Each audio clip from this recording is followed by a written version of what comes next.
You're live. That's Yo.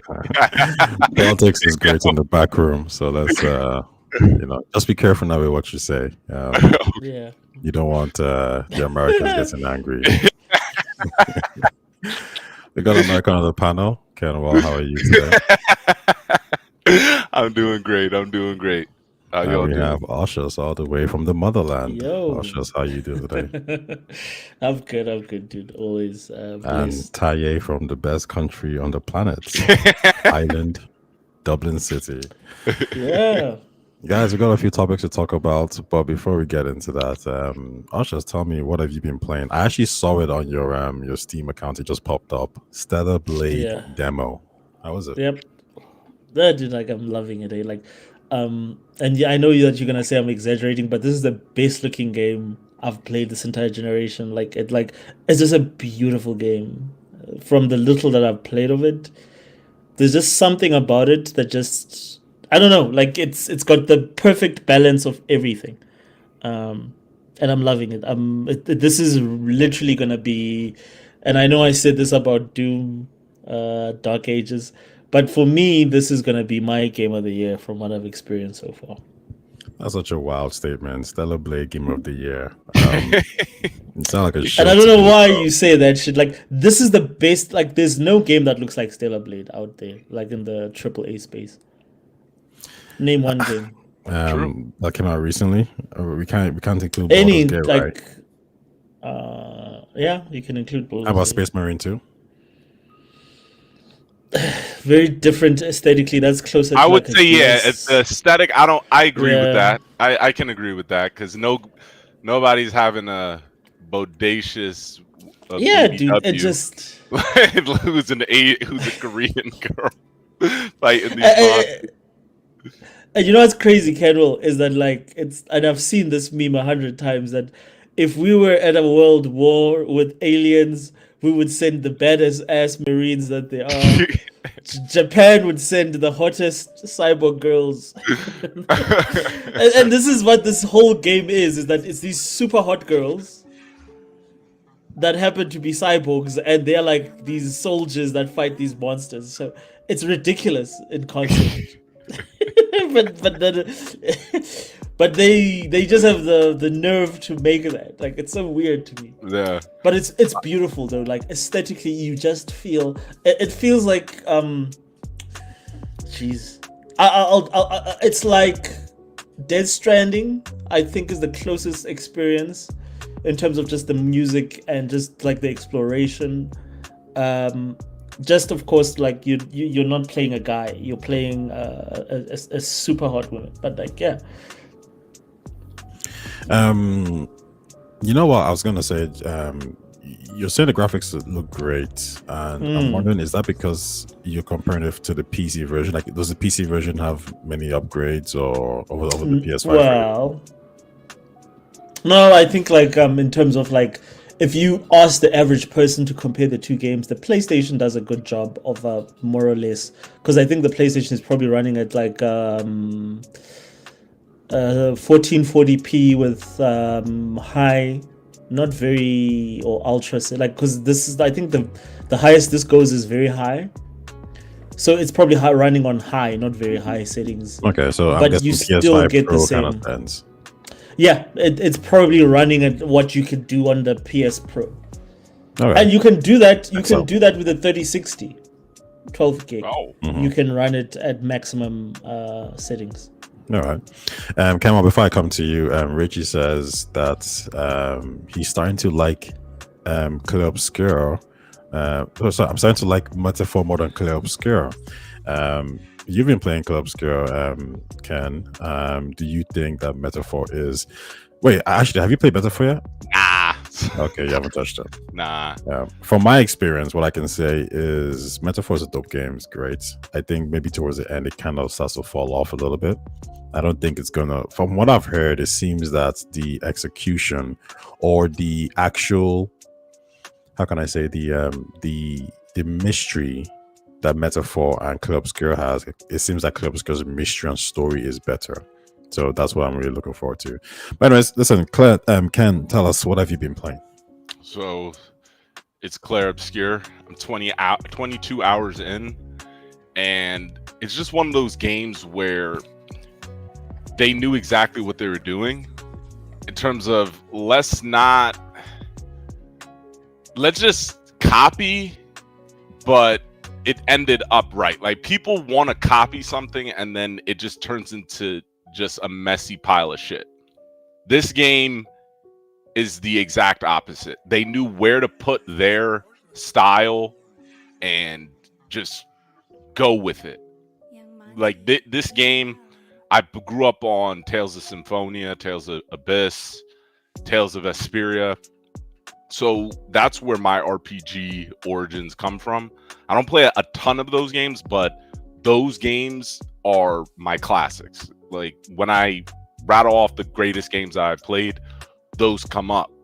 And it's just, it hits the key beats in those games. But what stands out for me, and it goes to show that story does matter in these games. Like, I don't like when a game doesn't have a story that actually I want to progress through the game with. Going back to Assassin's Creed, with Ubisoft games, they've always dropped the ball on the story with Ubisoft games, and it makes it really hard to play through. But Clair Obscur, I'm loving the story, the mystery, the world. Compared to other Tales games, there's always it's always a slow beginning, and it always has these, like, it's a little too fantasy for me. I still like it. I love those games, but with Clair Obscur, what's different about it is the tone is gritty. It's dark. The stakes are at an all-time high. Like, the first 20 minutes of the game, you know this shit is real. Like, this world you don't want to be in. People are getting murked from the beginning, and you feel it. It's relatable, and that's what's been really driving me. And then the gameplay is dope. It's like Lost Odyssey. I never played that game, but it's exactly like that. It doesn't stray off the path. I don't think they bit off more than they could chew, and it really goes to show. Right now, it's my second. I'm still putting Split Fiction as my game of the year, but this is close. This is close. I just love the tone, the characters, the dialogue, the story. I'm loving Clair Obscur. It's just so. Would you so say good. that this is the perfect example of what a Western JRPG game would look like?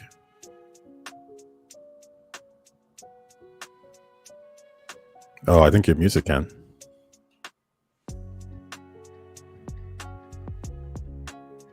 No, your volume's gone for some reason. Ashes, can you hear me? Yeah, no, I can hear you. That's it a seems tricky like- question, though. That's a very tricky question. Okay, well then, you can try and answer it. Your question was, would I say that this is like the prototype for? The best example of what a Western JRPG game would look like. Like, if you told Western devs to make a JRPG game, Yeah, is this pretty much what you'd expect? 100%. Like, because I'm trying to think. Because again, I don't think Americans can do that for you. Like, I think American developers have tried, and the best version. I don't know if you've played these games. There was a JRPG version of Lord of the Rings from the movies for the PS2, and those games were brilliant. And they were exactly that turn-based JRPG type games, but it was set within the what's his name, Peter Jackson universe of Lord of the Rings, and I loved those games. And the only reason I dropped them is because I moved on to 360. But yeah, so I agree with you. Yes, this would be the best version. If you asked Ubisoft to make you a JRPG, they would probably try and do something like this to a lesser extent, because it would probably not be as concise story-wise, which is what carries this, is the music, the story, the atmosphere, the basics, none of the making the world bigger. Because the one thing that a lot of people don't talk about Clair Obscur is the fact that what makes it such an economic game is the fact that there's very little human characters. A Explain. lot of the characters are working? like these funny. Yeah, it is, yeah. Yeah, we can hear you now. Yeah. A lot of the characters are these funny like card like type characters. Like there's almost no human characters aside from the characters that you're interacting with. A lot of the characters are like They're they're paintbrushes, basically. yeah, basically they're- yes, they exactly like, and then that's a huge way to save money, but also add consistent art style to your game that works. So they did that very well. But I noticed that early on is that like, oh, okay, one of the way that they took a shortcut here is by not including a lot of human characters that need a lot of facial animation, hair animation, movements to be realistic and recognizable by the average person. They just used a whole bunch of very abstract characters, and that saved them a lot of money.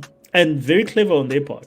Works very well. You just say that it just seems like, I mean, this from what I've seen, it seems like the team knew exactly the assignment. They knew exactly how much budget they had. They knew what they were working with, and who project managed the game, was clearly very good. So they didn't go out of scope, because the worst thing you can do is you overreach in a game, and then because you don't have enough finances, you don't have enough resources, you don't have to scale back. But scaling back from a point of when you have this huge open world, that's going to knock the game in some way, shape, or form. An example of that I can think of, and not to knock off Bethesda, is Starfield. You can clearly see that there were mechanics and systems in that game that they couldn't really push forward with. Maybe it wasn't fun, maybe they didn't have enough time, so they scaled it back. But now you have these flavors of mechanics that don't really change the game, they don't really do anything, and they're just kind of there, which makes you feel unfulfilled. So like, even just playing it myself, I noticed that certain characters were doubled up, right? Reusing like animations, but that's fine as long as if you have an engaging story, a gameplay, and the game is tight. And it seems that's what it is. I'll get to playing it maybe this weekend, because we do have a holiday this Monday, so we'll see. But you can finish up. You're enjoying the game? Oh yeah. I'm trying to finish it this weekend. Like, I'm not gonna spoil anything, but it did something I didn't expect in the first 5 hours of the game. So I'm like, all right, this is I like it. I like it. So it's really good. It's a really good game, and I was like, damn, Game Pass is killing it this year. But let's get into it. I got until 3:00. But cool. Let's start with the first topic, which is EA and Black Panther. So Electronic Arts has confirmed it's canceling its upcoming Black Panther game and closing its developer Cliffhanger Games. EA boss Laura Miele, I believe, said in a memo obtained by IGN that the company is canceling the game and closing the studio to sharpen our focus and put our creative energy behind the most significant growth opportunities. She says these decisions are hard. They affect people we've worked with, learned from, and shared real moments with. We're doing everything we can to support them, including finding opportunities within EA. Now, some additional context, Jason Schreier released a new report stating that the game was in pre-development for 4 years. So the question for you first, Oshas, would be, is EA and Laura justified in closing down the studio with a game that has, or a development that has burnt money in the first 4 years with actually no alpha state? Completely justified, yes. Like, again, from what I've heard, and I believe when the BioWare creatives say this, that EA gives you enough rope to hang yourself. I don't think that's a good business model, especially if you want your games to succeed, because you've seen enough of that to see that it doesn't work. It didn't work with developers like BioWare and other creative and more skilled companies that developers that EA hosted, to let them or allow them to do what they want so that they can, for the quote unquote, hang themselves. I don't think that's a good business model at this point in time for EA specifically. They should have been more hands-on with the project. They should have had a vision for the project. And I think going forward, big publishers need to stop this thing of letting devs do whatever the fuck they want with big IP, like IP from Disney. You can do that if you are Joseph, what's his name, and you're making Split Fiction. You can do that if you're making another random small little indie game for EA. But if you're making a Disney game for EA, you need to literally put your best people on that shit to make sure that it works. There's no excuse for Unfortunately, the this. people behind this guys and behind Cliffhanger Games were actually top quality. These are the same guys from WB who worked on the Shadow of Mordor game. It's from what I read, it just seems like they overshot. No, Go ahead. but like tied to what you said, like, how do you overshoot if you are in pre-production for 4 fucking years, bro? What the fuck are you doing? Like that to me is not overshooting. That is incompetence, bro. Like at what point, like overshooting is for you if we ask you to have a proof of concept for us in the first year, and you say, you know what, it's gonna give me another 6 months to have a proof of concept, and then you just meet the 6 months. That's overshooting. 4 years and you don't have a proof of concept. What the fuck? Yeah, it's pretty rough. Dude, Kamal, like what to about me, you? What are no, your that's thoughts? unacceptable. What are your thoughts on this? Do you agree with Ushers? Yeah, that, I don't. that I these guys don't should've- understand. Yeah, wait. Do you agree they should have been shut down? Oh, if they should have been shut down. I mean, if No, you're the CEO, I don't Andrew think Wilson, I don't think you they should have them been down. shut down because this was a talented group at the end of the day, and talent is hard to find in the gaming industry. So I don't see why you guys just were like, all right, we don't need these guys anymore. Especially where the studio was located. It was in Washington, which has you could poach a lot of people from that area. So I don't think they should have been shut down. The game, I understand why it was shut down. This doesn't make any fucking sense. Why? I'm reading Jason Schreier's report, and I think most of us, at least me for sure, I don't want to play this game. It says it was to feature various playable heroes from the comic book: T'Challa, Killmonger, Shuri, competing for the mantle of Black Panther. What the fuck? I just want to play as T'Challa. Like that's. I don't know why this was over complicated. And then it says the heroes, you would have to cultivate relationships, and they'd be fighting the scrolls. So it's like this game. No wonder why they bit off way more than they could chew for no reason. Everybody going into this game when they expected it, it's an action RPG, open world action RPG. You're going to zones in Wakanda. You have some type of traversal system where you're going through.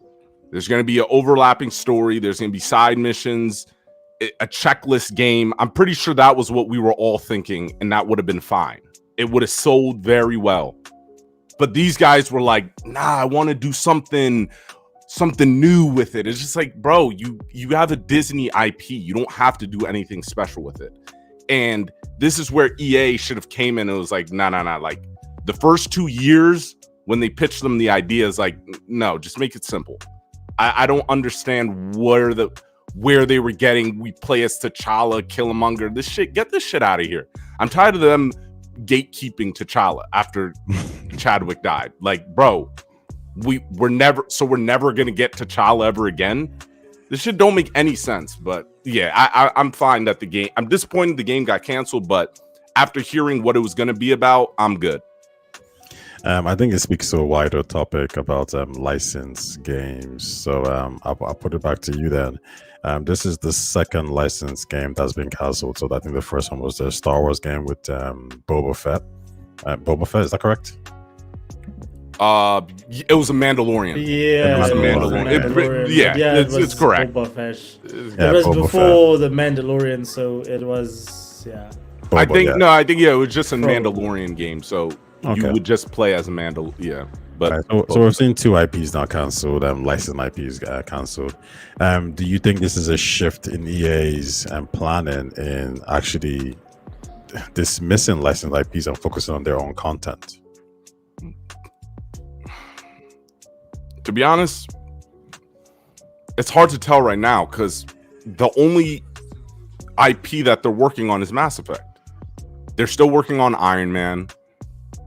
They still have Madden and that stuff, but Respawn is in shambles, bro. I'm like, go back to Titanfall. Like you know that's actually more guaranteed at this point to do well in terms of sales than all your other shit right now. But even Respawn, they're working on the third Fallen Order game. So I don't think they're shifting away from these licensed IPs when it comes to single player games. I think we have to wait to see their plan. But again, their single player games that are in the works right now is still more licensed IP than their own IP. So I think time will tell. And Ashes, what are your thoughts? Do you think this marks EA's plan to move away from licensed IPs, games like Star Wars, Marvel, etc., or is this just how can I say a coincidence? In favor of what? Like, why would they move? Like, that's the thing. Like, that's the question: is that why would they abandon licenses? In favor of what? Like, what is EA's own personal IPs that actually do well? That are just EA. What is an EA IP? Name an EA IP off the top of your head. Split Fiction. Yeah, That don't that's not an count, IP, though. dude. Remember that? That's like a really once-off. Like, Oh, bro, I God. promise you, you can't make 5 games off that shit. Like, Oh, do you there's mean? Oh wait, do you I mean, mean an IP, like a an franchise? IP, a franchise that EA Because has. I think Hazelight still owns it. The only one that I can think of is Battlefield. Give me another one that belongs to EA. Mass That's Effect. just an EA.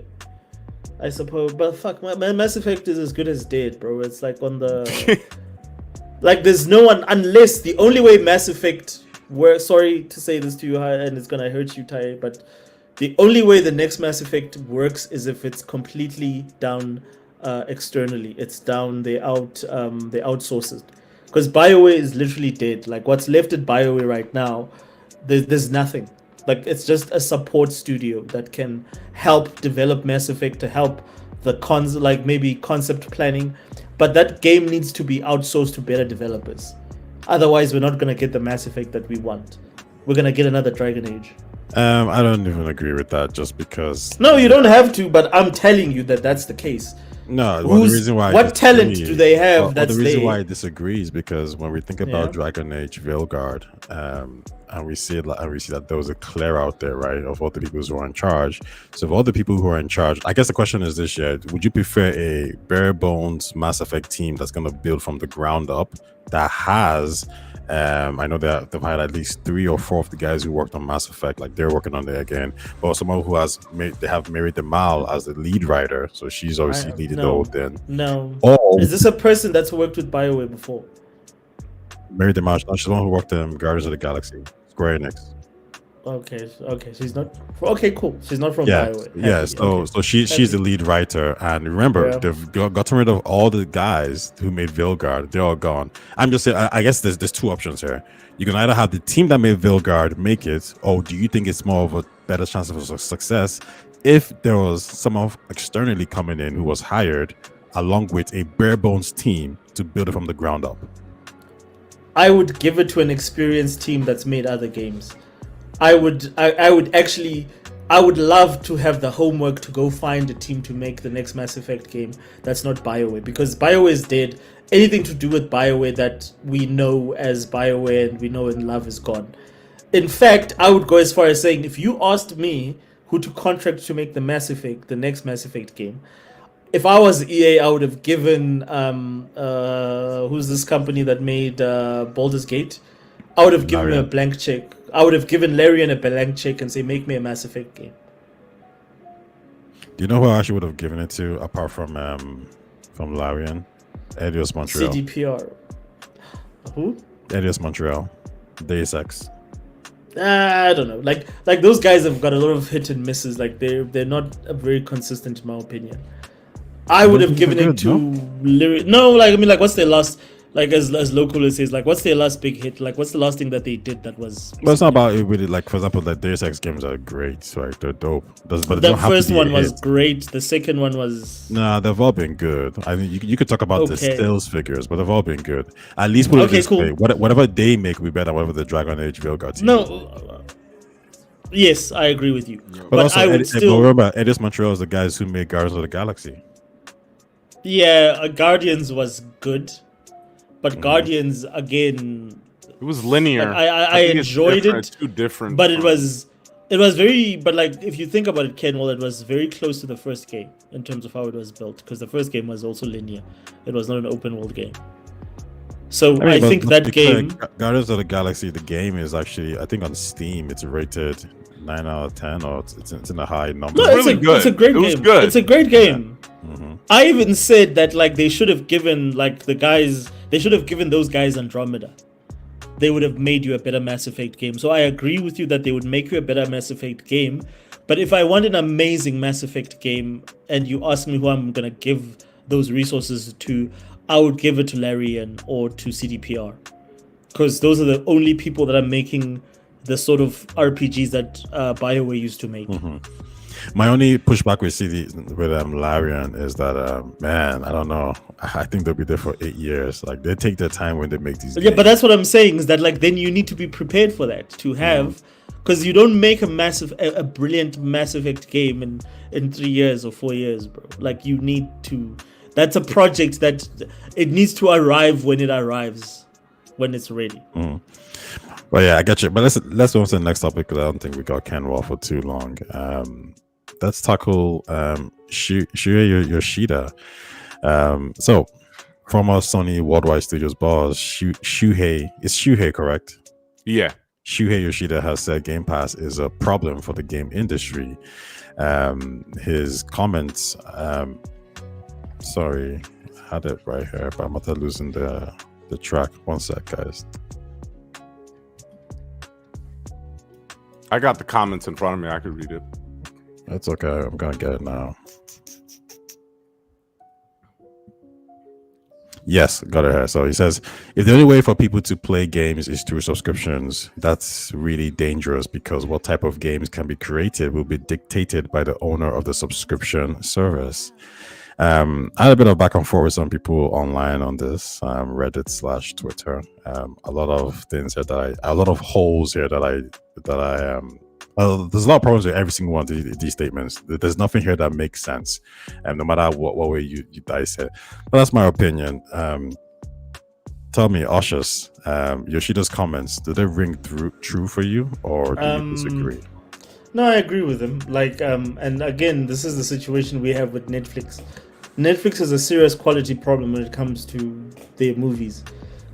there's like an infamous almost like moniker in movies now, like, oh, it looks like a Netflix movie, which basically means it looks like a budget. It's not a cinema experience. It's not an exceptional thing. No one labels Netflix movies amazing movies. In fact, Netflix is more known for their series and how brilliant those are versus their movies. I can't think of a single Netflix movie that I can consider like a classic from the last couple of years. Like they don't make movies like that. And if you rely on a subscription service, we've already seen it with Game Pass that a lot of the time you're gonna get a very substandard offering if that's that is the sole sort of like a funnel that you're bringing in games, first party games. So I agree with that. I agree with everything people say about like the quality concerns around Game Pass. You cannot rely on a subscription service. You need companies making games based on showcase budgets around tangibles that we understand, or that people understand as like, okay, cool, this is the limits for what we're trying to build. When you're building things around subscription services, to me, it becomes a very different sort of business model. And I think, again, we've seen it with the most successful version of streaming, which is Netflix, that it doesn't always support great quality. Richie says big publishers already dictates the trash we get from them for years now, which I agree with. So my issue with Yoshida's comments is not necessarily what some people keep bringing up, because I think what they do is they project what they want him to say or what they want these comments to mean. But the truth is, if you just take what he said, and I'm saying like word for word, where does it make sense? Like he says, if the only way for people to play games is through a subscription service, it's dangerous. So we must suspend belief. And what he's basically saying is that there's a hypothetical situation where all the marketplaces are destroyed. Sony marketplace doesn't exist, Xbox doesn't exist, Steam doesn't exist, and Epic doesn't exist, or they do exist, but every single one of these publishers or these marketplace holders have decided to go subscriptions. That's what he's saying, right, in that statement. And then the question that becomes, if Steam says, fuck the consumer, I want to be subscription, Sony says the same thing, why wouldn't Epic laugh their ass off and say, okay, well, all your customers are going to come here because they don't want to rock with live service, right? So he's creating a situation where the market would just not allow it. The market won't allow it because the consumers will always demand buy-to-play games. And even if in a hypothetical situation, Epic even says, okay, screw it, we want to go subscription service too. We don't want to make money. We don't want to take advantage of this opportunity. GOG would then have to go against everything that they believe and then go subscription service as well. Everybody would have to agree to this. And then the consumers are just there like thinking, well, okay, all the major marketplaces are doing this. So then the question that becomes, a businessman or another consumer isn't going to just create a new marketplace that you can buy games from. And then you have to create a situation where the developers and the publishers are going to say, no, we want a subscription service system instead. We don't like the idea of you buying our game up front for $80. We like the idea that you play our game via subscription, and based on how much you play is how much we get paid. Why would a developer even want that situation? He's created an extreme situation in a false premise hypothetical. Like, it's just not going to happen.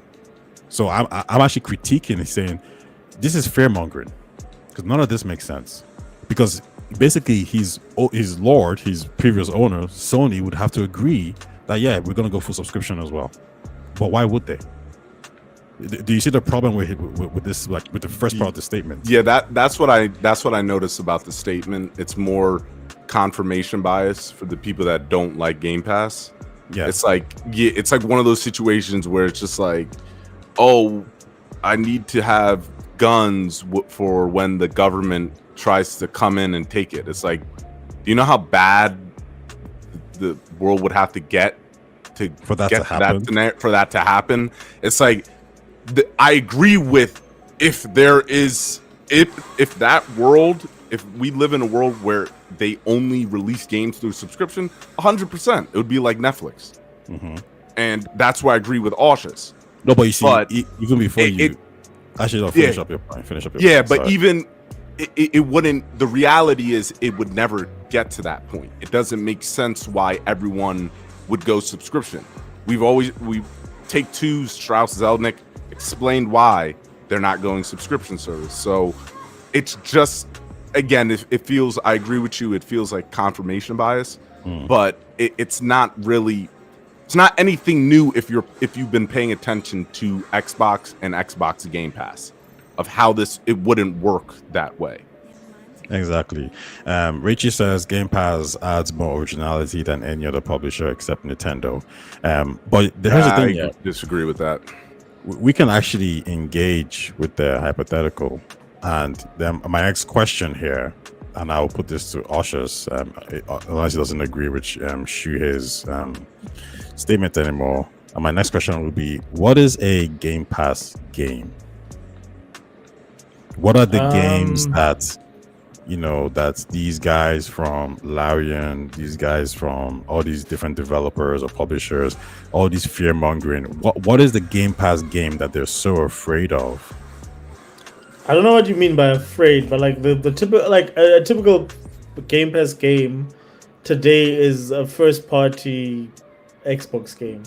So that is Forza Motorsport, that is Doom. Well, when I say Game Pass game, there's this, because it's almost like some people like to create a situation where it's like, well, we're gonna lose innovation and creativity if Game Pass exists, and Shuei said that in his later statements. No, like what Shuei is basically saying is the fact that like you don't want a situation where Netflix is telling you what movies to make, and the only movies that you can make is according to whatever algorithm that Netflix is using to determine what is quality, because that's the problem with streaming services, is that at the end of the day, then it becomes something that is driven not by creativity, by a very set algorithm in terms of like, okay, cool, what works in our subscription service to get eyes on the subscription service. With Game Pass, it would be to get people to click on the game. So again, it becomes completely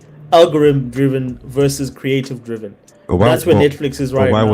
Why would it be that for a Game Pass or any subscription service from? Because that is how Netflix judges success. Like a lot of people have shows that they love on Netflix that don't get renewed, and they don't understand why, because the viewership looked good. But Netflix has an algorithm that they're using to determine what the success is. Remember what I said to you about Xbox, and the problem I have with Microsoft and Xbox in general is that there's no logical, tangible way for you to judge their success, besides the fact that there's some algorithm or some sort of calculation that Microsoft has that only they understand that determines what makes a successful product. But that's where Netflix is. This hypothetical situation, though, Netflix doesn't even operate in the hypothetical he's talking about. But in this hypothetical situation where he's saying, remember, the storefronts don't exist.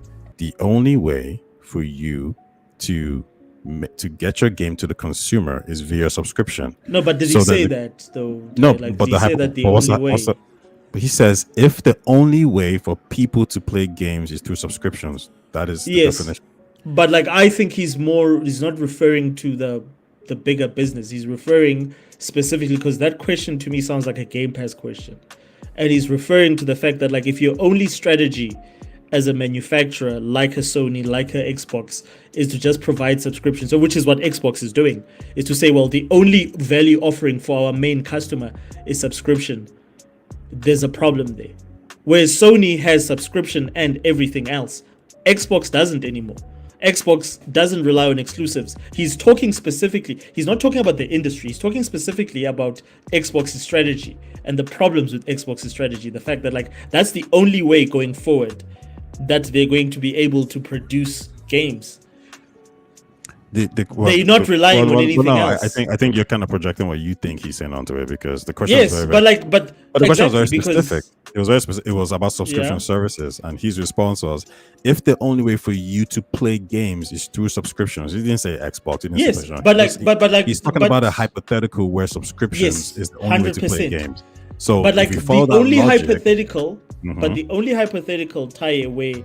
The only way you play games is through subscription, is through Xbox. No one else has that business model. No. He's saying if this business model, if the only way to play, he's talking broad. I assume he's broad. He's not talking about Xbox. I get what you're saying about being broad, but I'm saying the only people that have that business model currently is Xbox. No one else has a business model. You're talking about it being specific to Xbox. He's talking about he's saying a broad statement. If he's talking about it broadly, no, but to be clear, Larian, all these guys who talk about subscriptions, they don't talk about it from an Xbox point of view. They talk about it like, if the industry shifts towards this, and he then says, but okay, he says in the statement as well, which is that's really, really risky, because there must always be fresh new ideas tried by small developers that create the next wave of development. If you're talking about Xbox, why does it matter then? Because this developers. Okay, so can I ask you a question then? No, but wait, but address that point. When he says that's really, really risky, because there always must be fresh new ideas tried by small developers that create the next wave of development. But if big companies dictate what games can be created, I don't think that will advance the industry. Xbox is not companies; it's company. He's talking broad. He says developers. Okay, fair enough. But like, who else has a subscription model? No, but you're talking about something different now. Then that's fine. We're talking about something different. But I'm saying, do you agree with his statement then? Yes, I do agree with his statement. I completely agree with his statement. Broad. So let's keep it broad. Because what he's saying, because this is very simple, Ty. Like, it's two things, right? It's either you can say, okay, cool, we apply it to just Xbox, who are the only people that have that business model currently. They're the only developer who are saying everything that we're doing is going to be backed by a subscription service. Who else is doing that? But that's not relevant though. Okay, cool. All right, fine. You're saying okay, broad. I'm saying broadly, no one else is doing that. Yeah, So, but he's talking about the market conditions. He's saying But- if we switch as an industry towards subscriptions, this is a problem. X, Y, Z. yes, That's what he's saying. 100%. And what I'm Yeah. saying to you is that if you look at where he's talking from, he's a former employee of Sony who decided not to go with that business model. They tried it and they saw the dangers with that business. So this is something that he's coming from a perspective of like, we decided against that. When I was at Sony, we decided against that direction for those very reasons. So I'm saying to you, like, who is doing this? Like, by your example, right? Wait, hold on, just real quick. Rachel Yeah. says, but Sony isn't a subscription service, yet they removed all AA games because they showed them everyone wanted The Last of Us. And he also mentioned EA and Ubisoft have the subscription model. To be clear, like what he's talking about, not Rachel, actually Rachel as well, is that Yoshida is saying that in this hypothetical I'm creating, I'm saying that subscription services are not good for the industry, and this is why it's not good for the industry. He's not saying Xbox. He's talking about Okay, subscriptions cool. as a whole. So, In the same okay. way how you can say Spotify, is kind of taking over the industry to some extent. Or maybe you could do say But- maybe Netflix to some extent, right? But Yes. he's talking about the changes in how we consume. That's But why he uses what plural. I'm asking company, you, yes, okay, like, and I hear what he's saying, but I'm saying to you, who else is doing this except because it's only applicable to Xbox. Yeah, but you're Like, asking me a who question that else- isn't relevant to his statement. Okay, but like, so what is relevant to his statement then? Who is he making the example about? His If statement no one else is doing this. His statement is, if we move towards a subscription-based Yes. system as Yeah. opposed to buy to So play. who is he referring to when he says if? I mean, I gotta quote this again. No, but like, I'm who is he sorry. referring to? Like, but by my like, Tai, what you're missing is like what I'm trying to say to you is that he's basically saying the reason Sony will never adopt that model, and anyone else, namely the East, will never adopt that model, is because to them it makes no sense. It's an irrational model that relies on one subscription owner to be able to determine the sort of games that are being made. And I'm saying to you, practically, what he's saying is that that's why no one else is doing this. Wait, okay, yeah, but Okay. that's a separate thing. But I have the core. He says, speaking to game developer at Gamescom Latam, the industry Mm-hmm. veteran explained subscription services are great. He didn't say Game Pass is great. He says subscription services are great 100%. if you're allowed inside the walled garden. So do we understand now that he's talking plural? He's talking about subscription service as a whole. Okay, right? and then he Okay. says if you allow He the says wall, the okay, explain that. concern is that as they inevitably expand, not Game Pass, subscription service as a whole, expand on the bedrock of first-party titles, it will become harder for third-party studios and indies to cross that divide, right? So now he's talking about something a little bit different. And then he says, if the only way for people to play games is through subscriptions, that's really dangerous. 100%. I'm saying that everything he's saying is plural. He's talking about a hypothetical where subscription services is the only way to access games. Okay, cool. This is what he's saying. Okay, you- fine. Okay. I agree with him totally. That it is a horrible business model. Okay, if that's and- what you're going to, yeah, and that's why no one is. that's fine. And what I'm saying to you is that I look at it from the perspective that he's a guy that comes from Sony, and they looked at this and said, okay, would we be profitable if we adopted Xbox's subscription model? And they decided against that by looking at that and seeing Before that. we go into that part, But which is I interesting. agree with him. I completely Before we agree go to with that him. part, Yeah. Kenwell, do you want to That chime short in on answer. anything? Yeah. Nah, it's just yeah. You know, Osh got this hate for Xbox. Nah, but I feel you. I think that's what's going on. I think we agree. It's just I understand how people are like trying to rope in Xbox, but yeah. That's all I gotta say. I think it's very easy to bring in Xbox where it's like, all right, he's pointing the finger at them, but because they're the main subscription service. Yep. But Shuhei, I agree with him because if you take his statement literally, nobody would want subscription services running the show because everybody wants to just purchase Yeah. their game. The Look reason at- why I just kind of don't even like, because I think even if you follow his logic here, which is like I said, it's a hypothetical where every single body is buy to play doesn't exist anymore. It's just completely subscription. You want to play games, you have to sign up to a subscription, Sony subscription, Xbox subscription, Steam subscription. In that hypothetical, my response is that how would that even like hurt anything, in the sense that as soon as that becomes the way to access games, well, that becomes a new storefront. Because at this point now, Xbox doesn't need to go to Ubisoft or Telltale Games or EA to say, put your game on my subscription service. Why would they?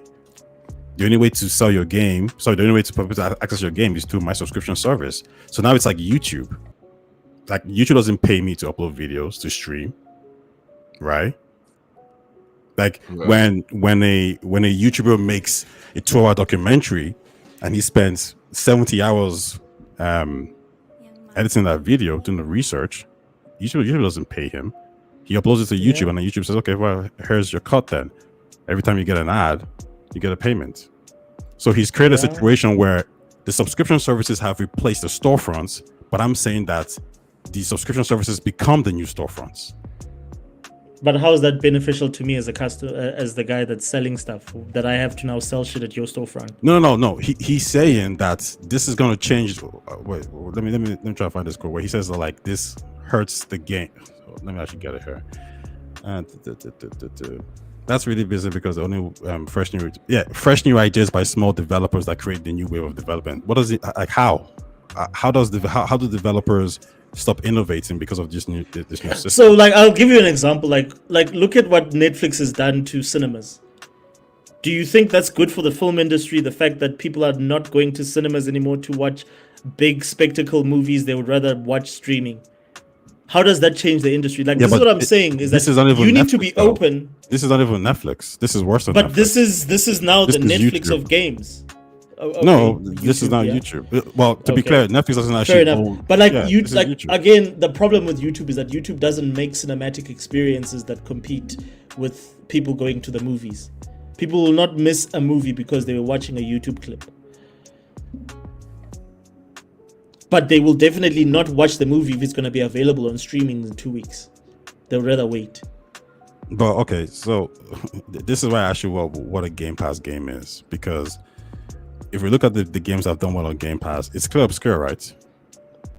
Club Obscure, but it's done well in sales as well. Like in but we know forget sales don't exist anymore. It's only subscription. Well, that's your opinion, like Tay. Like, what do you mean they don't exist? The game sold 3.3 million copies. In his hypothetical, hold on. Okay, in his hypothetical, sales don't exist. So all we have is Game Pass games that do well on Game Pass. So what games do well on Game Pass? Starfield, Diablo, Club Obscure, Oblivion. Okay. Yeah. Where is the creativity being hurt? What about all the smaller games that are not made by Microsoft? Because all the games that you mentioned are we saying smaller games don't do well on Game Pass? Wait, well, I thought indie developers like. Whoa. Well, depends who you ask, Tai. It's not a universal opinion that like a lot of smaller developers have spoken against Game Pass. Like who? I can't think of anyone now, but if you ask me to look them up, I would find them. There was a lot of developers that said we don't believe Game Pass helps games. I don't know about that, man. Okay, like I can give them to you. I can find them. I don't know about that, but sure. But my point is, if the marketplace is replaced by the subscription place, and Xbox and all these platform holders don't need to go to these games to beg them or pay them to put the game on the services, then it essentially becomes the exact same thing we have now, which is a company like EA goes to PlayStation or Xbox and then just puts the game on the subscription service. There's no payment required, so you don't need to influence that developer's way of making a game. You don't need, as Xbox, you don't need to tell them make your game like this, because you are the marketplace, right? Like Apple doesn't tell game developers how to make their game. Yeah, make your game, do what the fuck you want to do. We are the marketplace, right? Does that make sense? Wasn't a game company though. Like that was the whole suit. I'm talking about the gaming segment, obviously. But they're not a game. That's the thing. Like the whole Epic versus Apple thing was that Epic was saying like, but you guys are not investing in gaming to begin with. You're not putting any money into gaming for you to be able to take revenue away from gaming.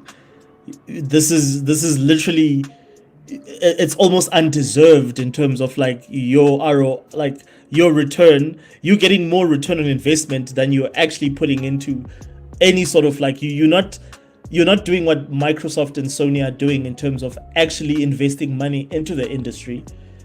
Hence, we don't mind giving them a cut of our revenue. You're not investing anything. Real quick, Reggie says Xbox Game Pass is amazing, but it's still behind PlayStation because games skip it. If sub dictates what it's made, then how will they get me if I can't play Wukong and Final Fantasy? Yeah, Richie, he's created a situation that is extreme, and even when I decide to engage in that extreme, I don't see how any of his points become like valid. I don't see where the harm happens at all. I think if you put Split Fiction on Game Pass, I think Split Fiction does crazy numbers. I think if you put GTA on Game Pass, it does crazy numbers. I had this chart a while ago where the top Game Pass games were literally corresponding with the most purchased Xbox games and the most played Xbox games and PlayStation games on the PlayStation Store. Fortnite gets played a lot, Minecraft gets played a lot, etc., etc. I just So don't see it's all games from big publishers Fortnite. with marketing. Yes, like it's epic, bro. Like No, how is Fortnite like? That's the biggest game in the world. Yeah, but I guess the question is if Schedule 1 drawing- being popular we're- in the Xbox Store? Is Well, games small like that? Give me a small game, indie game that was big on Xbox, but that hold was not on. marketed by Xbox. Well, give me a small indie game that is doing well in the charts, on the purchasing charts, and is on Game Pass. On what? On the purchasing charts, like sales. Yeah. That's doing really, really well, and it's on Game Pass as well. My point here is that there's a correlation between games that are purchased, right? And then you look on Game Pass, if that game is there, it's doing well as well. Clear Obscure is a I don't game- know any. So But- like I don't know any Wait, like small Oblivion, game that is Obscure? yeah. GTA. But like that's marketed. I asked you. I said a game that's not been marketed by Microsoft. Name a game that's not been like Schedule 1 has not been marketed by Steam, do you think? but it's do on you the think, Steam charts. That's how indie. Even like what is that game? Hold on. Do The you card think- game wait, that hold was on. popular Do you- last year. Do you think if right? Schedule 1 came out on sorry, Ken, what was that? Oh, it's Balatro. I just wanted to Balatro, yes, Balatro. Like so, Balatro, for instance, how well did it do on the Game Pass? Okay, but how did it on PlayStation Store? How did it on the I Xbox Store? I don't know. I know it did well on I'm Steam. trying to make a correlate because if the Okay. correlation here is that there are specific games called Game Pass games that would hurt the Yeah. industry, then I'm saying that how come we're seeing a correlation between games that are purchased doing well and games that are on the Game Pass store doing well? They're the same games. Like it's very On easy. Xbox, are you talking specifically about Xbox and Microsoft's ecosystem? Well, I'm talking about in general. Like for example, Because like, for again, example, so what? So Obscure- what? Is, okay, what's the correlation? Because I'm trying to understand what your correlation is. the You're saying games that sell. If the argument is Yeah, some developers or some games that yeah. were always going to sell really well and are not going to do well on Game Pass, I'm saying Mhm. what games are these? Like what is an example of this game? It's the games that Microsoft markets on Game Pass. It's the same games that Microsoft markets on their storefront all the time and puts the ads up. Like that, to me, that's pretty obvious though. Like it's the games that are on the marketing when you log into your Xbox as an Xbox owner, and Microsoft is pushing those games as you need to go buy But this do you, game. do you know of one game that you can Mhm. say like this is an example of a product that is going to do extremely well on the sales? And On going which to- platform? Let's say just sales, PlayStation, anything like it's gonna be the Okay. chart on the sales, right? Everyone Mhm. universally. But if you put it on Game Pass, it does crap, it does shit. Like which game is this? I'm trying to see like what are No, people. but like I think you're right there. I'm not disagreeing with you that like if a game is not doing well on any, so in other words, you're saying that like There's a direct game- correlation, yeah. right? There's a direct correlation with some maybe parts around it that doesn't fit that equation. But overall, the overwhelming majority of games that do well in sales will do well on Game Pass. Kenwell, do you understand what I'm trying to say? Kenwell, I'm not getting it. Maybe you are Yeah. understanding better. Yeah, the conversation is like, are we still talking about Shuei? But it's hard to follow a little bit. It's hard to follow a little bit. I'm not gonna lie. Okay. We can actually move on from this, and we can maybe take this to the background. But come on, closing thoughts on Game Pass hurting the industry? Yes or no? No. Okay. Usher's closing thoughts. Game Pass hurting the industry? Yes or no? No. Like, again, Game Pass won't hurt the industry if Microsoft is allowing other forms. If they followed a model similar to what PlayStation is doing, to say this is not the only way we're trying to entice people to buy games, then I don't see the danger. But if you are saying that on our platform the only way to get games is through Game Pass, I think it's going to hurt games. You need to encourage people to buy games naturally and discover games naturally. And it can't just be through your subscription service, which is what Microsoft is pushing. Whereas I agree with Sony's model of saying, you know what, we would rather sell you our games and then maybe 2 years later they come onto the subscription service. And we put smaller games on the subscription service, but we're not going to put AAA games on the sub-service day one. I think, to me, that's a much more sustainable as a business model versus putting all your big games, because then that puts so much pressure on your games to perform, and it puts so much pressure on you as an organization to make snap decisions if every big game that you put out has to be on your subscription service. And meaning whether it fails or succeed, you've not given it a chance to sell naturally or organically. So I think it's a double-edged sword that you need to manage very carefully. Okay. In the interest of moving on, I won't respond to that. Doom, 3 million players. So according to Alienate Analytics, the Dark Ages has sold 800,000 copies, with 200,000 of those on PlayStation, 200,000 of those on Xbox, and 400,000 on Steam.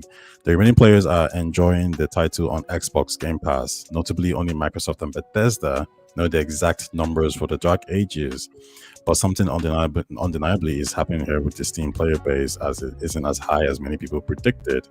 So the question there is Kenwell, I'll go to you first. Is 3 million players in 5 days a good number for Doom, or is this an average number from what we would expect from a game on Game Pass and on all platforms?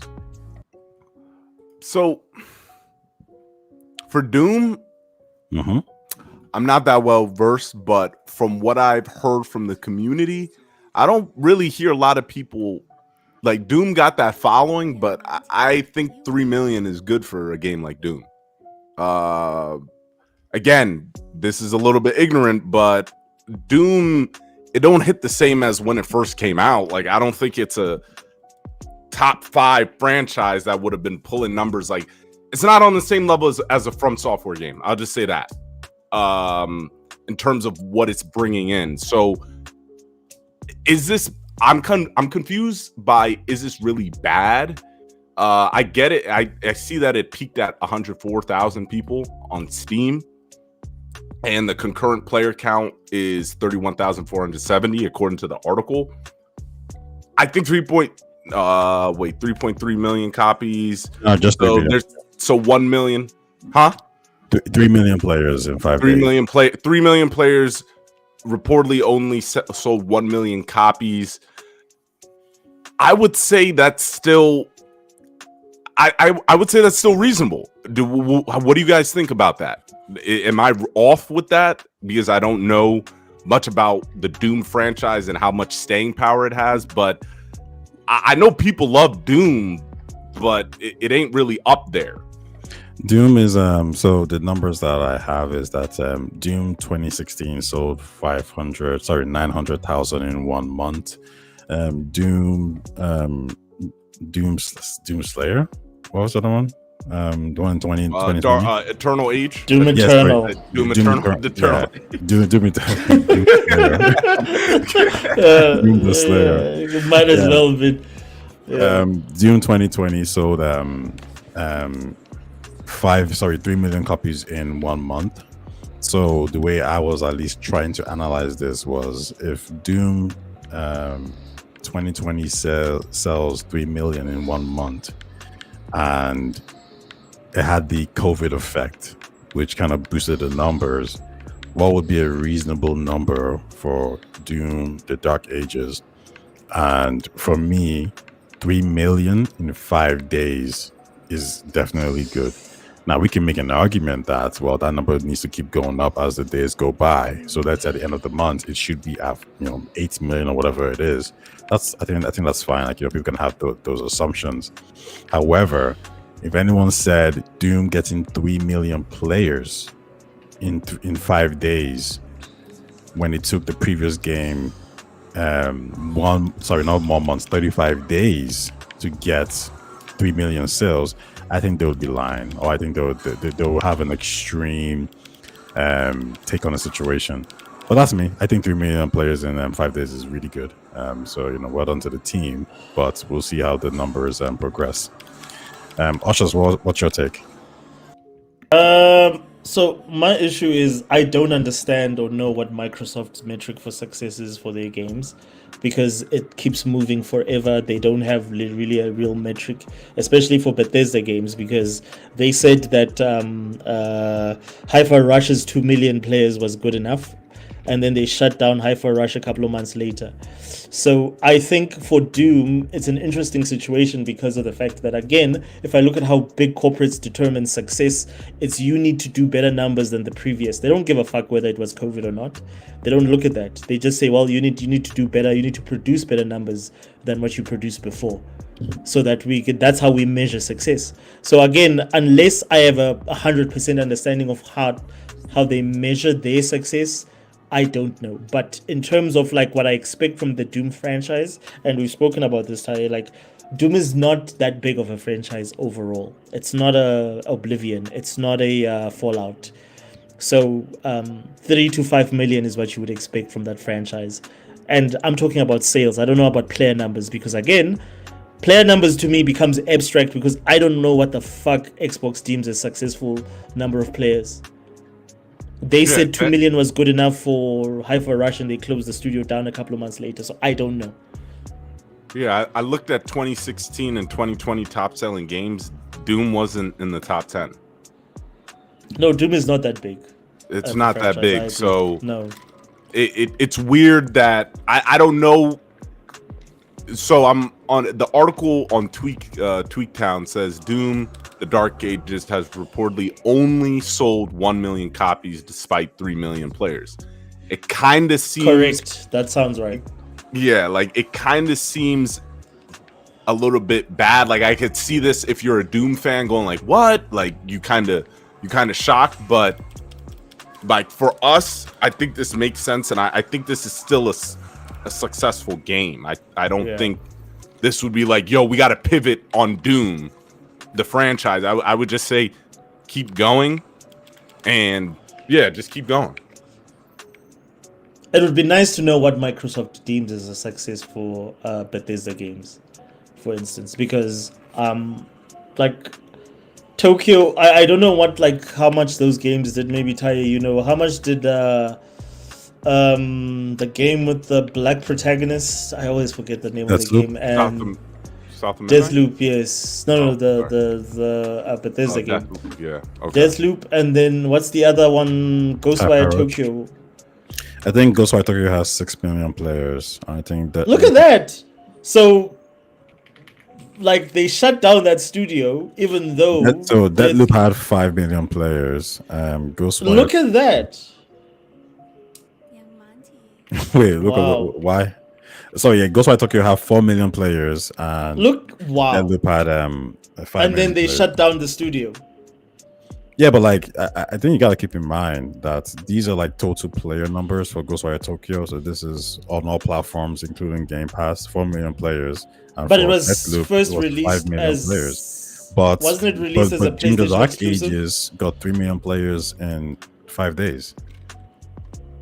Like I don't think anyone here thinks that Doom the Dark Ages isn't going to pass 5 million players. It is going to But, pass like, 5 million players. So when Tokyo, what Ghostwire is it Tokyo? called? Ghostwire Tokyo was released. It was released as a PlayStation exclusive. Yeah, So what did it do on the PlayStation in terms of player I'm not numbers? too sure. Do I you don't know? think PlayStation released those numbers. So I think though it was probably over 3 million because I think the bulk of the players came from PlayStation more than they did Xbox, even though it is on Game Pass. I don't know. I don't believe that.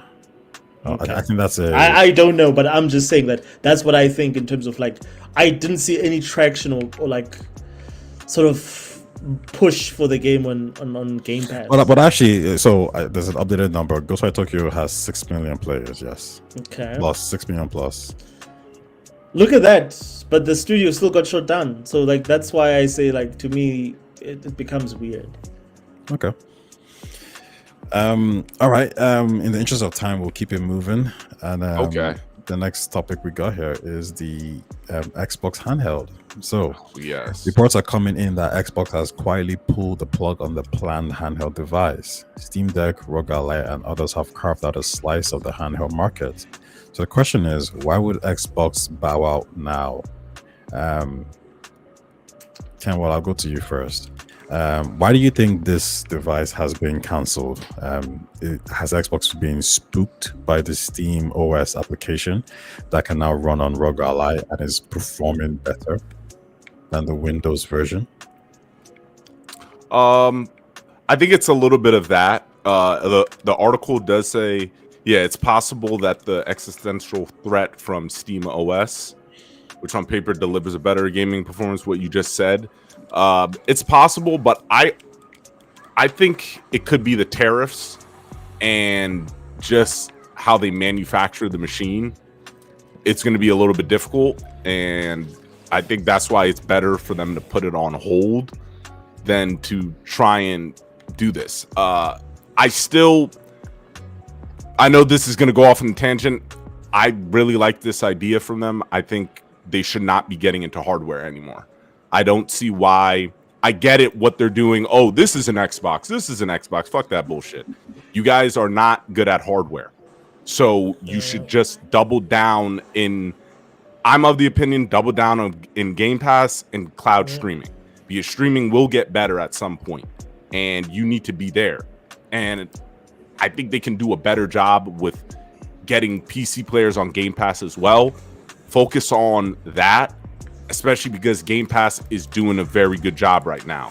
So I think, of course, if they really are pivoting with this next console having a Steam OS, then it probably did come across their minds where it played a factor.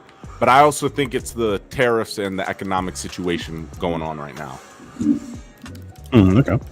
I'm not sure how about you. Do you share the same thoughts as Ken, or do you differ? I agree with Kenwell on this.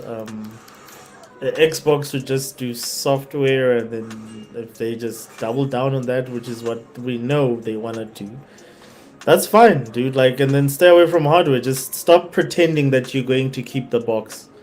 Just let it out. Just fucking pull the, what do they call it? Like, just pull the fucking bandage off and put Halo on PlayStation, and then just become a publisher, and then let's get it overdone with. And then if you do some PC whatever box for novelty purposes, not for sales purposes, that's fine. We're okay with it. But this whole thing for me that annoys me is them dragging this whole thing out and making it so painful. Fucking just do it. Just pull the bandage off and just become a publisher. So I'm in complete agreement with Kenwell.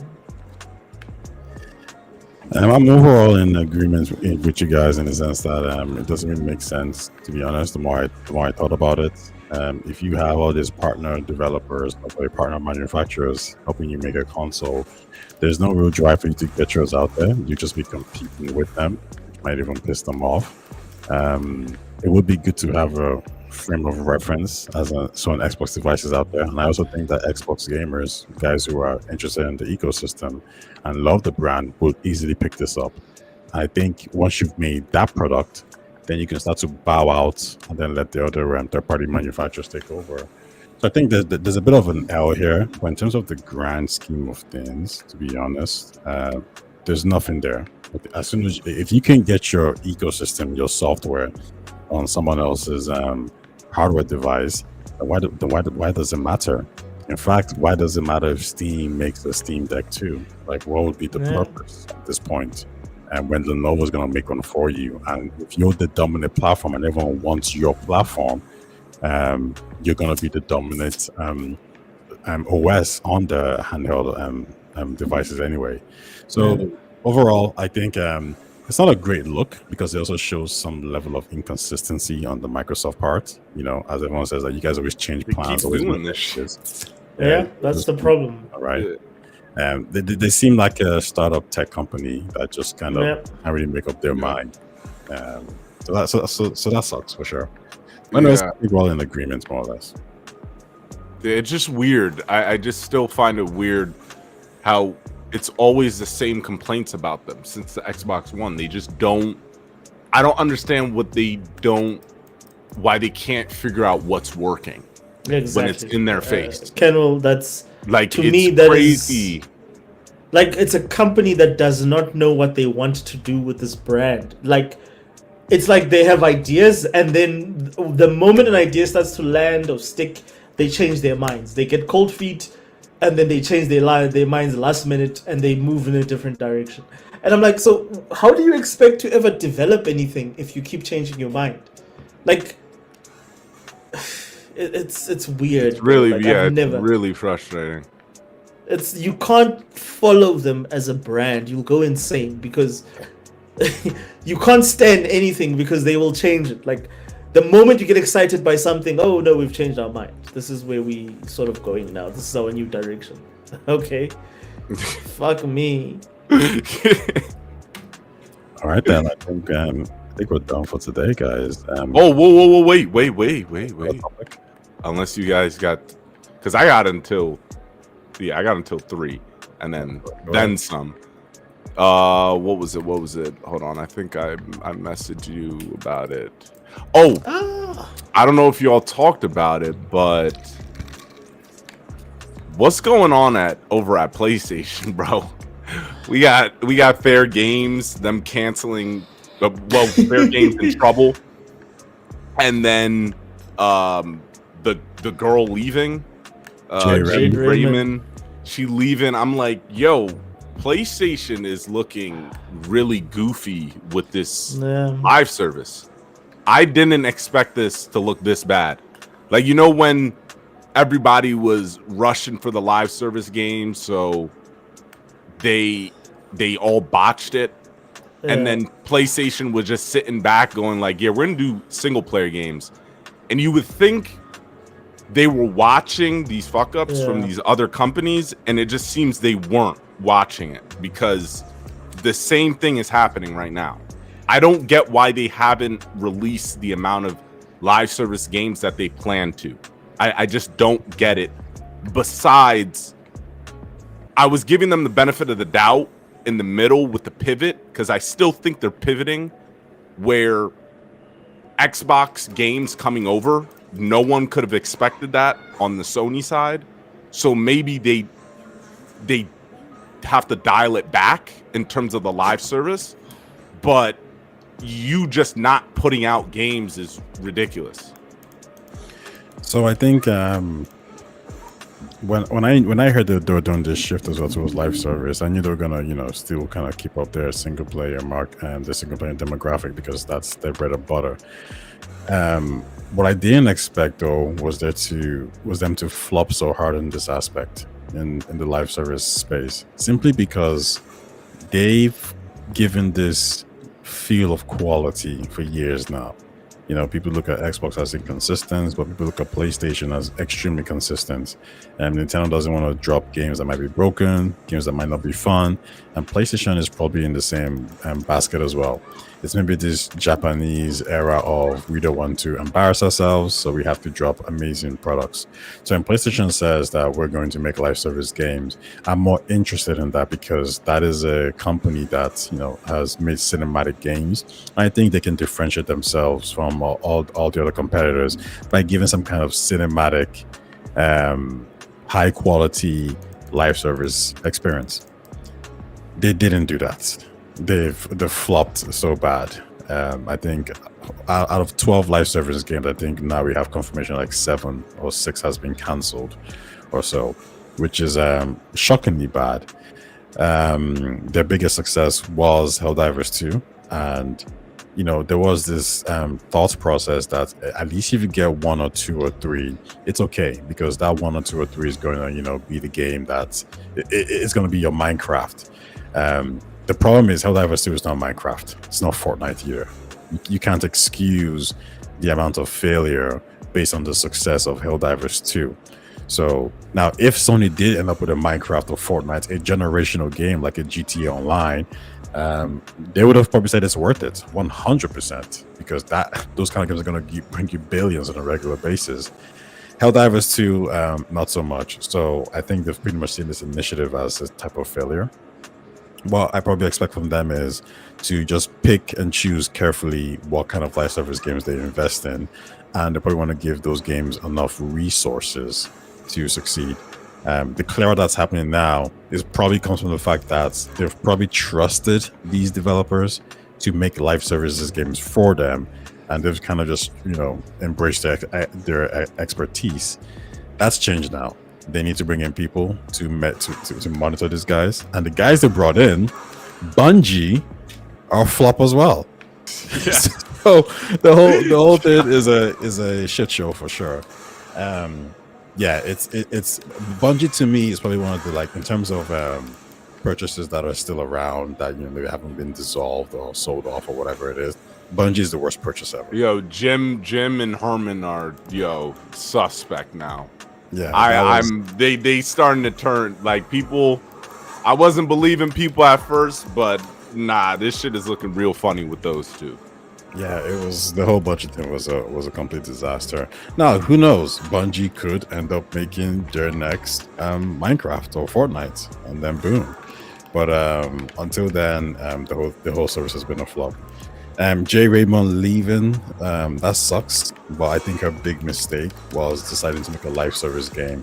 She should have just stuck with single player adventure games like she did at Ubisoft. But yeah, that's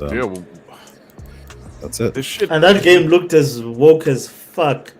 Like, the whole premise of the game is steal from the rich, and you're playing a bunch of, like, I was like, come on, guys. Like, do you guys have to make this shit so fucking see-through? Can you not at least add some nuance to it? I'm sure she knew that this was gonna be a bomb from a mile away. so Sony, I'm just the only one that's really sticking to. I feel like doing stuff in a new way, but no, not even a new way, just pivoting better is Switch, is Nintendo, Yeah. where it's like, you know what, we'll make the same console. It's gonna be a little bit better.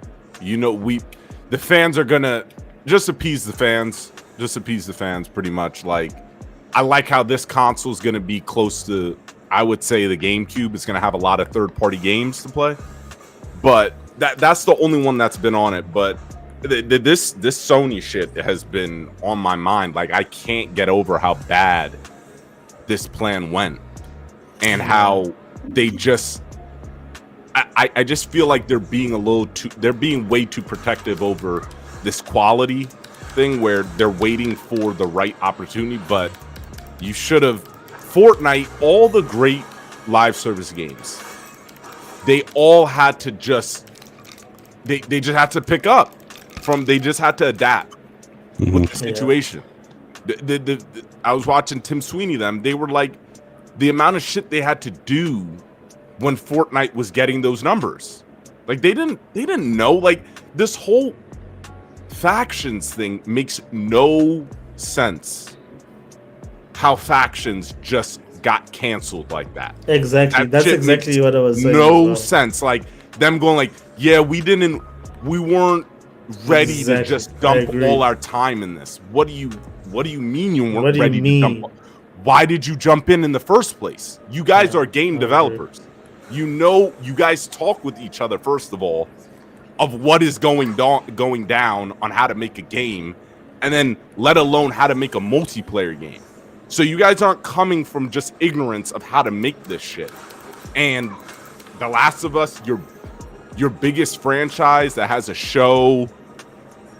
Yeah, exactly. You It putting doesn't get a Hollywood. multiplayer game. Like, what are Exactly. you doing? I agree. So it's weird. It's weird, and I'm not sure. Again, we know with these game budgets that these games are getting more expensive. The game budgets are getting out of control, and their profit, they're gonna lose their grip basically. And the multiplayer pivot was the right move. I think to me, it just seems like they're thinking on it way too much. They're thinking way too hard, and they're trying to make it complicated when it's just, yo, you guys got to go back to that guerrilla PlayStation 1, PlayStation 2, where you're just trying shit out. And then you gotta, if it's success, then that's for another day. Take it day by day. But right now, they're like, it seems like they're like, all right, we're gonna get this big game, we're gonna drop it, we're gonna have the resources, but it's like, whoa. Yeah, your idea is great, but it's just an idea.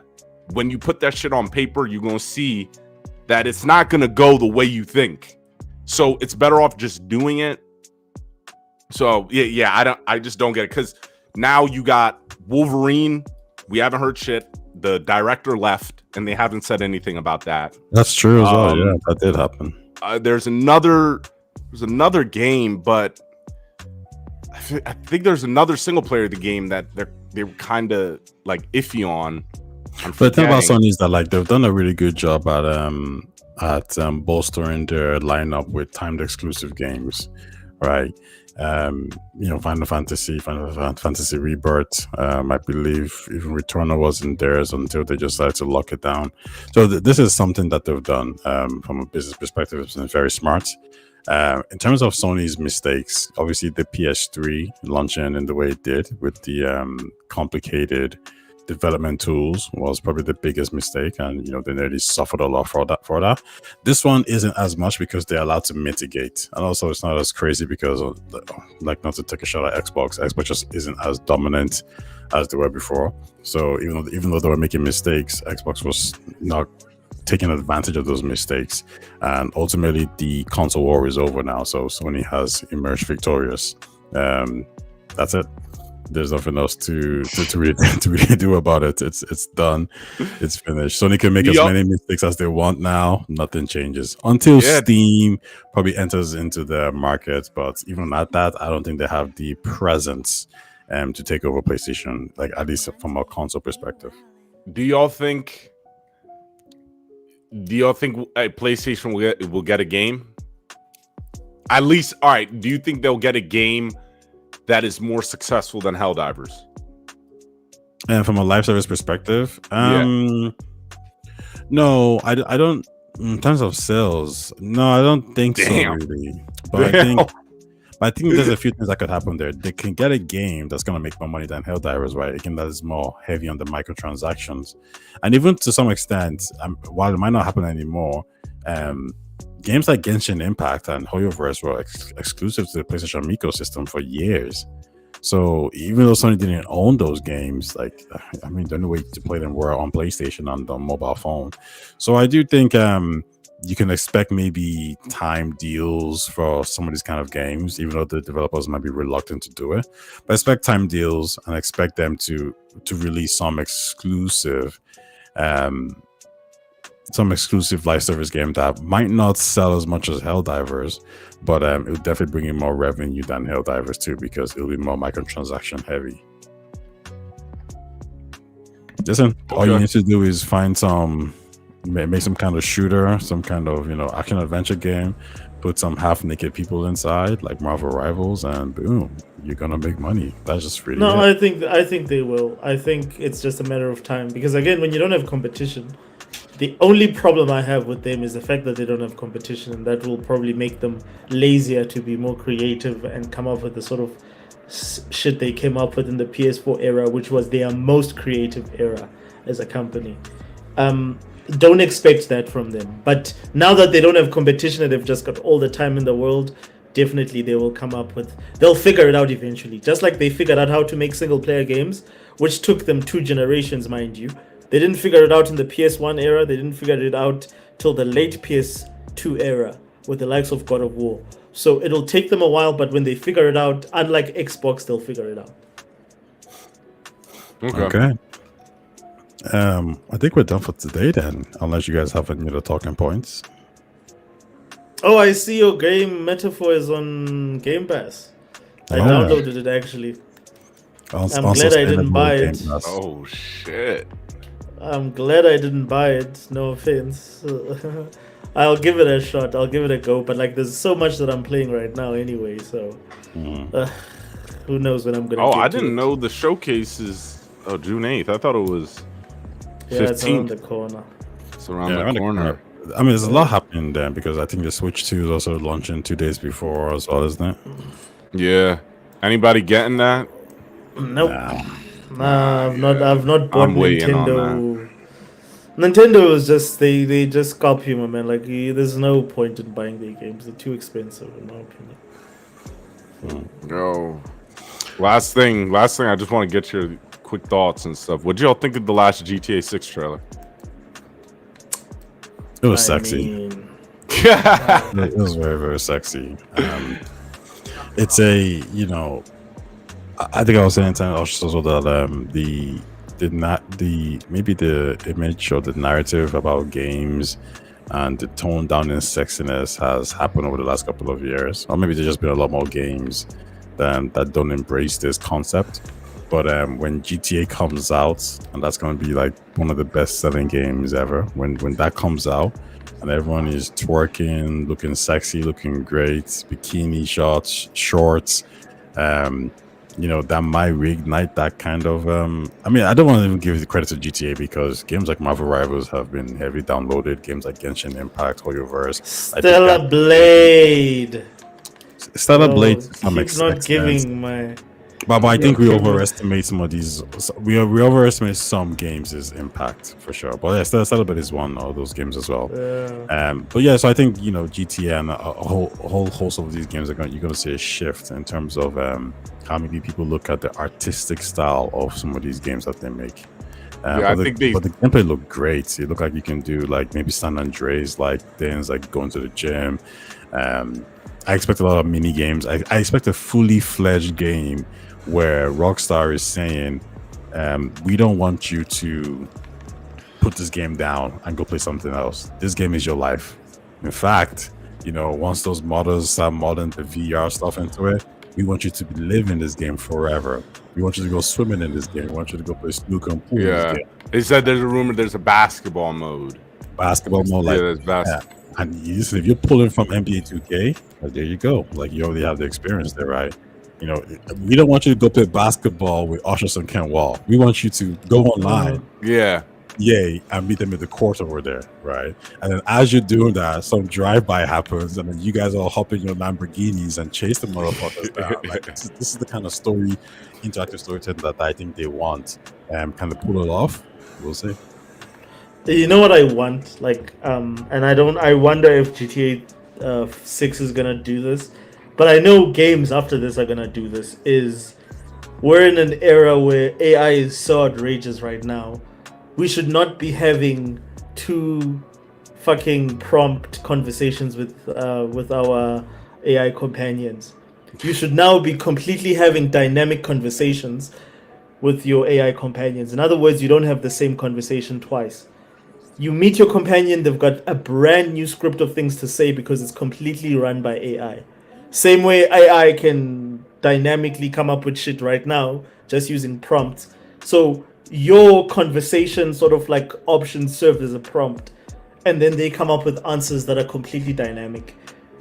I don't know if GTA 6 is going to be able to be the first ones doing this, but it would not surprise me if it doesn't ship with GTA 6, the GTA 6 online version will have completely because there's been this talk, it will have completely independent AI that it functions on its own, it works like a person, it responds like AI, like when you're talking to Grog or when you're talking to Gemini or ChatGPT. That's what I want to see from the next GTA type games is completely smart AI. So now you feel like you, and for me and for us, Taye, as Mass Effect people, imagine that for your companions. Now you can have a complete relationship with Liara, where Liara is almost like an independent person, and she has new dialogue every time you talk to her. She wants to do new things in their world. That would be dope. Yeah, sorry, go ahead. No, I said that would be dope. Like that would be great. Those are games that you can actually live in. So if they pull that off, but they have to pull that off with like AI for sure. Yeah, like I agree with you, especially when it comes to the relationship with his girl. At least from this trailer, it seemed I got the vibe. I think Jason is going to be more of the protagonist. I think he's going to be more the main than the girl, based off of the website. It seemed it's more going to be probably Jason's story. But of course, they're still the two main. I want to know what they're going to do with the player interactiveness with their relationship. Can you break up? Can you get back together? Can you have a thing, a situationship? That's what I want to see that they're going to do. How is that? And is that going to affect the missions? What type of systems are they going to be playing around with in GTA 6? Yeah, man, I'm so excited for all that stuff. Like, cause the detail, like I was watching the videos of people like just looking at, like, for instance, the bottle on the table and the fact that the actual bubbles in the fizz were actually, so the hair and the muscle texture and the fact that like he's actively sweating and his muscles are moving dynamically while he's busy on the roof. Like I saw stuff like that. I'm like, yeah, that's typical Rockstar detail that they put into their games. But I want to see a lot of this modern shit that we're seeing now in our world.